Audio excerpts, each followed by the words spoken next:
sont très bien, puisqu'il a souvent arbitré des équipes françaises. Et l'instant même, le coup d'envoi de cette rencontre, avec donc à gauche de votre écran l'équipe de Magdebourg, une équipe très difficile, très solide, comme vous le disait Hervé Dutu, une équipe qui a l'habitude des rencontres européennes, et cette équipe de Lens qui a surpris en écrasant le Lazio de Rome lors du tour précédent. Un problème naturellement pour les Lensois, ne pas encaisser trop de buts avant le match retour, de surtout ne pas s'énerver face à cette équipe de Magdebourg qui a éliminé Schalke 04, l'équipe de l'Allemagne de l'Ouest, au tour précédent, en remportant ses 2 victoires, 4-2 et 3. Donc le calme pour l'équipe de Lens, qui devra subir très certainement une pression très intense de la part des joueurs de Magdebourg, avec notamment le numéro 10 que je vous demande de suivre tout particulièrement et qui a le ballon actuellement, Barvasseur, qui vient d'être bousculé donc par Joly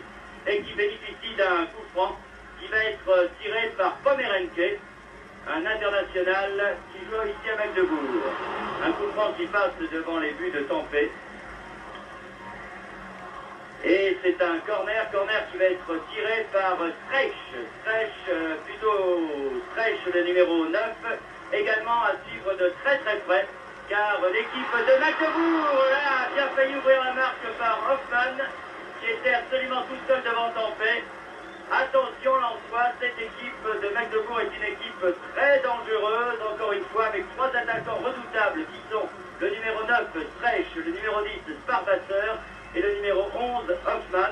Un très beau milieu de terrain également, avec le numéro 7, Pomerenke, et peut-être une défense centrale un peu lourde, qui pourrait profiter peut-être à l'équipe lensoise. Une équipe lensoise qui ne se présente pas au complet, puisque Hopkins, son arrière droit, a dû déclarer forfait, puisque Elie ne joue pas, il est remplacé par Sab, et que devant, Françoise est sur le banc des remplaçants.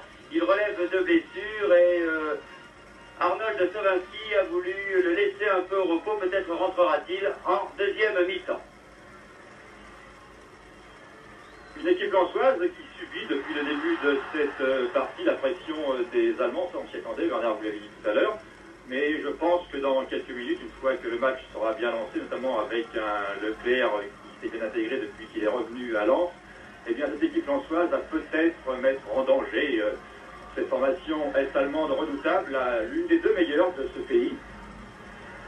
En tout cas, depuis le début de cette partie, ce sont les Allemands verts qui dominent, mais les Lensois, là, par l'intermédiaire des attaquants et notamment du 9 Marx, vont peut-être réagir, mais la défense allemande relance tout de suite. Oui, il est certain que les Lensois ne sont pas venus ici pour attaquer, ils vont renforcer leur défense et essayer de pratiquer par contre avec des garçons comme Djebali, l'ailier droit, un jeune garçon qui vient pour la première année à Lens et qui a réussi de très belles choses, notamment 2 buts superbes contre la Lazio de Rome, et surtout Didier Six pour essayer de créer quelques situations dangereuses. Vous avez vu tout à l'heure ce centre de Marx qui malheureusement n'a pu être repris par les avant-lensois qui n'avaient pas suivi cette action. Et beaucoup de coups francs, attention, M. Rion est un excellent arbitre qui ne va pas se laisser faire et qui ne va pas laisser les Lensois pratiquer un jeu dur, mais enfin, on sait qu'à Lens, ce n'est pas la mode de pratiquer un jeu viril. Coup franc, attention là, absolument seul et la but est accordée. C'est Daf qui vient d'ouvrir la marque sur ce coup franc, alors que la défense lensoise est restée absolument figée. Le libéro qui avait suivi ce coup franc, le libéro est capitaine de l'équipe de Magdebourg, qui dès la 4e minute vient d'ouvrir la marque. Là c'est très mauvais, car encaisser un but dès les premières minutes de jeu dans une rencontre aussi difficile que celle qui attend les Lensois ici, eh bien, c'est mauvais pour... Ah, mauvaise passe à Leclerc, aussi quand même. Et Leclerc, très offensif finalement. Il a quitté son poste de libéraux pour essayer de donner à Marx, c'est bien joué. Marx en position d'ailier droit. Contré. Et ballon pour Hoffmann, qui a fait voir de toutes les couleurs à Lot. Hoffmann pour Streich.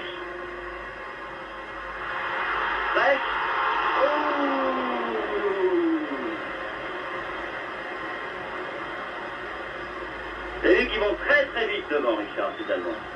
Conforme, le joueur de Schalke 04 qui rentrait certainement le compteur parce qu'il avait marqué quand même 2 buts ici face à Schalke. Hoffmann. Ah là, il injecte l'emploi cette fois. Le Surion va devoir tenir les deux équipes et sortir surtout les cartons jaunes pour calmer tout le monde. Ouais, c'est Lutz qui se fait réprimander maintenant. Le Surion, il va falloir sortir les cartons jaunes car le geste de Sarvasseur méritait ça, mais celui de Lutz également.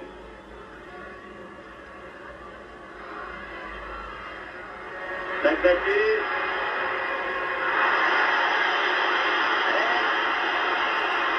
Eh oui, pénalty pour cette faute de Leclerc. Et l'ensemble vont protester, Leclerc était sur une vitesse. Et c'est un pénalty après 34 minutes de jeu. Je regardais M. Rion quand il y a eu cette action de Leclerc et ça, son geste, ne faisait pas de doute. C'est Pomerenke qui a été fauché. Et c'est lui qui va se faire justice, j'ai l'impression. Aïe, aïe, aïe. Au moment où l'équipe lançoise relevait la tête, là, une faute incontestable de Leclerc. Alors que Gix, pour énerver très certainement Pomerenke, vient dans la surface de réparation.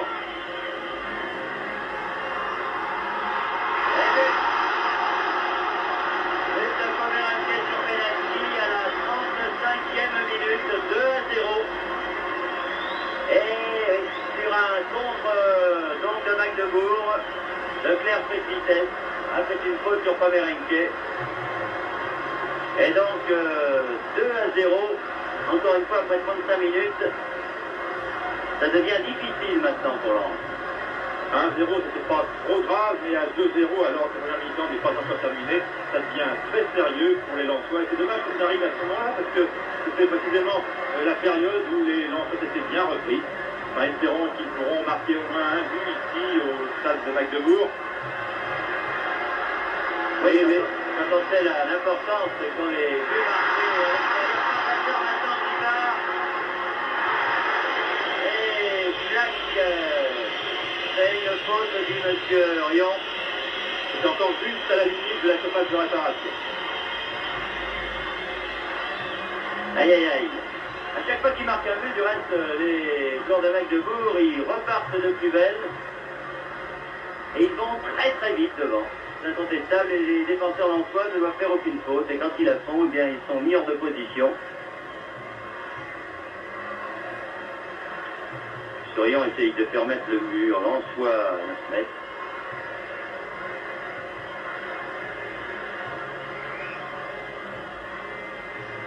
Enfin, il ne faut pas qu'ils se découragent, les Lensois. Attention! Oh, j'en fais! Très bien tiré, c'est encore Jacques là, qui, vraiment, tous les coups francs passent par lui, décidément. Il avait marqué le premier but sur coup franc.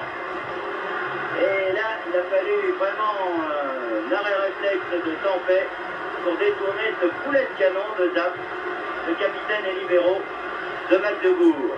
Et ils sont très très adroits sur les coups de pied arrêtés. Encore est sauvé, alors que c'était maintenant Stress qui avait repris ce ballon, sauvé sur la ligne par la défense lensoise. Un centre de Lutz, une tête lensoise et un dégagement allemand. Bref pour Sarvasseur qui est tout seul là-bas à l'aile. Heureusement les Lensois se replient, brisé. Leclerc a été dribblé et les Lensois finissent tout de même par se dégager. C'est dangereux, hein. Vraiment, dès qu'on leur donne un peu de chance sur des balles de contre comme celle-ci, ils avaient obtenu le pénalty tout à l'heure et là, Sarvasseur avait très très bien passé Leclerc. Voilà.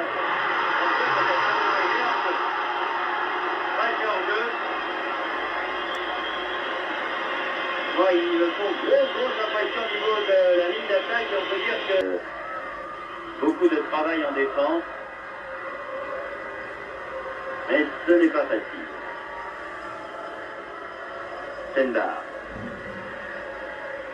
Très actif, numéro 8 de Magdebourg. Et ballon pour qui, non, finalement? Pomerenke, Stenbar.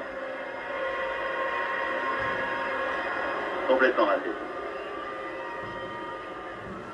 Pas beaucoup de tirs de très très loin finalement, Richard, de la part de Magdebourg. On essaye surtout de déborder par les ailes, soit des centres en frais, soit des centres pour les têtes de Stenbar ou surtout de Streich et de Sparwasser. Disons qu'à 2-0, les Allemands peuvent voir venir et préparer consciencieusement leur tir. Là, une faute indiscutable des Allemands et du numéro 3. Ouais. Sur le... Voilà, c'est l'avertissement, oui. Il a raison, monsieur Rion. L'avertissement à Zap. Et là, vraiment, c'était très très méchant et très dangereux. Et il a fait mal à Djibaili qui se plaint là du bras. Et Six tire ce coup franc. Six qui porte toujours ses gants depuis le début de la partie. Pourtant, du côté de Lens, on est quand même habitué au froid. Ouh, que c'était bien tiré au premier poteau. Et là, vraiment, il allait faire un arrêt, lui qui était au milieu de ses vues pratiquement. Très très bien tiré ce coup franc par Didier Six. Et un bon réflexe du gardien aîné, qui a eu beaucoup de mal à capter cette balle sur ce tir, disons, très vicieux de Six. Leclerc, c'était pour Bouzira, mais c'est pour les Allemands. Bouzira toujours, Bouzira pour Djibaili, Dekir a repris la balle et donne à son gardien aîné.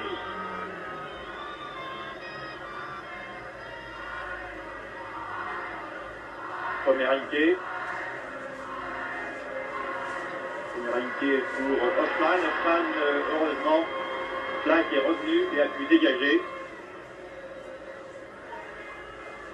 On se bat du côté d'Antoine, on ne parvient pas à dégager. Les Allemands sont très très rapides depuis quelques instants. Hoffmann tout seul. Et une faute de Sparwasser, oui. Ce n'est pas du tout du public, mais il y avait l'instruction de Sparwasser sur place. Et Hoffmann était complètement débarqué. Mais c'était trop beau pour que ce soit vrai, dans le bon sens du terme. Flack fait prendre le ballon par Neves, Dekir, Hoffmann, Dekir à nouveau, prise avec Marx, Hoffmann, très actif sur un terrain toujours très dangereux aussi, ce garçon.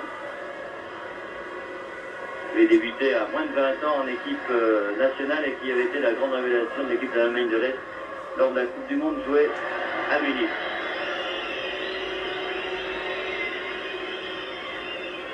Donc l'ambiance monte sur le terrain, il faut toute la personnalité de M. Rion pour empêcher que ça dégénère. Sparwasser, un centre et un corner.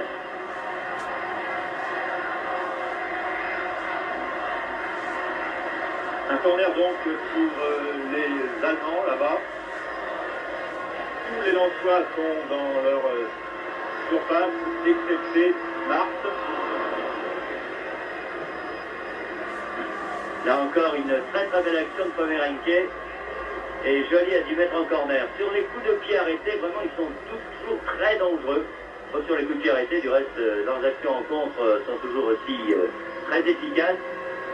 Et ça chope arrivement le poteau. Et c'est la vue. Hoffmann a tenté en premier temps, était sauvé par son poteau. Et Hoffmann, qui avait suivi, toujours très prompt, très rapide, a marqué ce troisième but. Alors là, les choses deviennent très très graves pour les Lensois. 3-0. Sur ce but de Hoffmann, qui est venu donc à la suite d'un corner. Et il faut remarquer que les 3 buts obtenus par chasse de Flack sur Streich, il a beaucoup de mal, Flack, avec Streich qui est très remontant, qui est très costaud. excellent technicien, très difficile à tenir. Seguin pour la tête de qui, eh bien, c'était encore une fois Flash qui était là. Et Flack a mis en corner. Alors attention, c'est sur un corner semblable que les joueurs de Magdebourg ont marqué leur troisième but.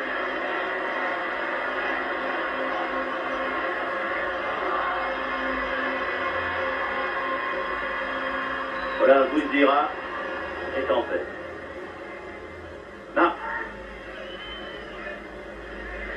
Marc qui déborde bien là. Sab contré, la balle... non. En touche.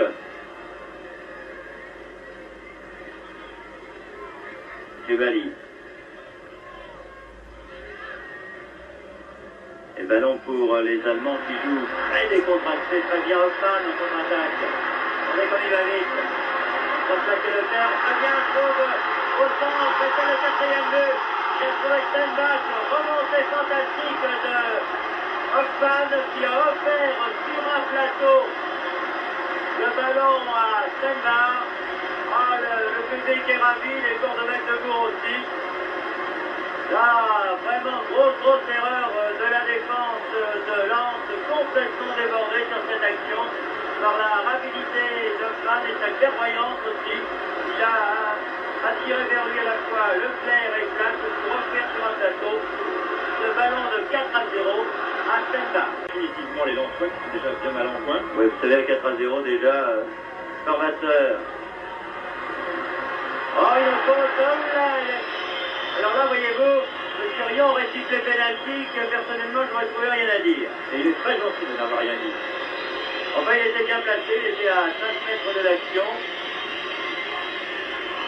Et finalement, il donne un coup franc pour les Lensois. En tout cas, cette équipe de l'Allemagne de l'Est est nettement meilleure qu'on le pensait en général chez nous. Et encore une fois, ce n'est pas un hasard qu'elle a éliminé cette équipe de l'Allemagne, Schalke. Bon, vous savez, sur deux matchs, c'est rarement un hasard, parce que battre Schalke chez lui, Schalke a mis un carton à Hambourg lors du championnat samedi dernier. Hoffmann, il était sur place, il campe pour Stenbach. Toujours très disponible ce numéro 8 également. Stenbach, dont les supporters de Magdebourg nous disaient grand bien. Feich, Leclerc, François qui se bat lui aussi, Dix, face à Dap, à une faute. Eh oui, ça aussi c'est l'expérience, plutôt que d'être passé, Dap a préféré faire une faute sur Dix, et à 23 mètres à peu près, début gardé par Heine. Du côté de Magdebourg, on sent les hommes rusés, expérimentés de 50 escales. Ah oui, ce ne sont pas des fouettes, ils ne sont pas là pour faire des fioritures. L'efficacité avant tout. Je pense qu'ils prennent leur guêtre dans les Coupes d'Europe depuis longtemps. Ah, très bon tir de Marc, là. C'est pas fini, Françoise. Ah, ils ont eu des occasions quand même, les Lensois. Souvenez-vous tout à l'heure, Dix par deux fois a raté un but qui paraissait immanquable. Et ici, sur cette action, il a fait très chaud également devant les buts de Heine. Et alors que, certes, les joueurs de Magdebourg ont eu davantage de réussite et davantage d'occasions également, il est exclu d'aller contre cette marque de 4-0 et de prétendre que l'équipe de Lens pouvait gagner ce soir, loin de là. Enfin, disons qu'ils auraient pu marquer un but, les Lensois. Alors que là, ce sont les joueurs de Magdebourg qui se ruent encore à l'attaque. Tempé, Françoise, vous voyez de la tête, Marc, et Zap. Leclerc, poussé dans le dos. Oui, il y a une faute. Je vois tout, mes Corions.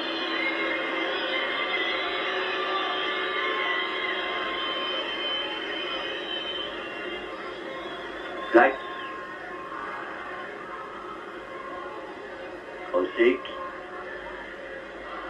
Sonda.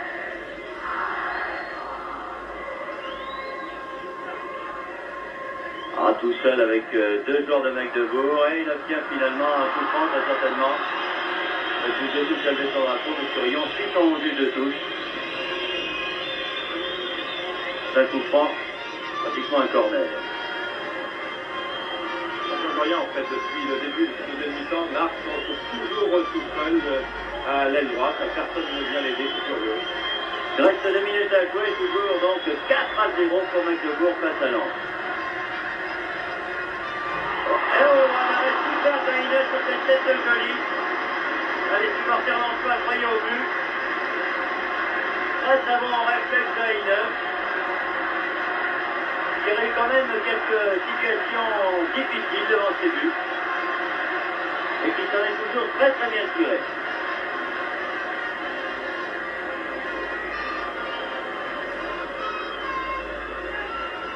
Non.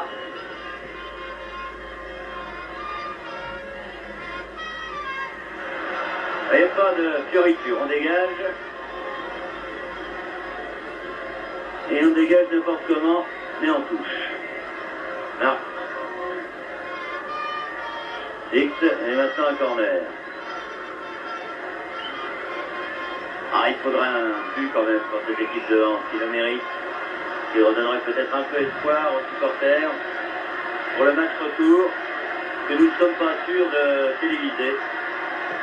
Nous sommes pour l'instant à la recherche d'un accord. X. À côté. Jolie boîte l'arrière sur sa tête superbe qu'il a faite sur le corner, il est mal retombé. Et il traîne la jambe. Il faudrait peut-être que quelqu'un prenne sa place à l'arrière, sinon Sparvasseur va être bien seul. Quant à l'arbitre, il vient de regarder sa montre, il ne reste que quelques secondes à jouer, toujours ce 4-0 terrible pour les Lensois. Voilà, c'est terminé. Eh bien, Magdebourg bat le réquisition de Lens par 4-0, but de Zap et de premier Enki en première mi-temps, but de Hoffmann et de Steinbart en deuxième. 4-0 pour Magdebourg, c'est pratiquement la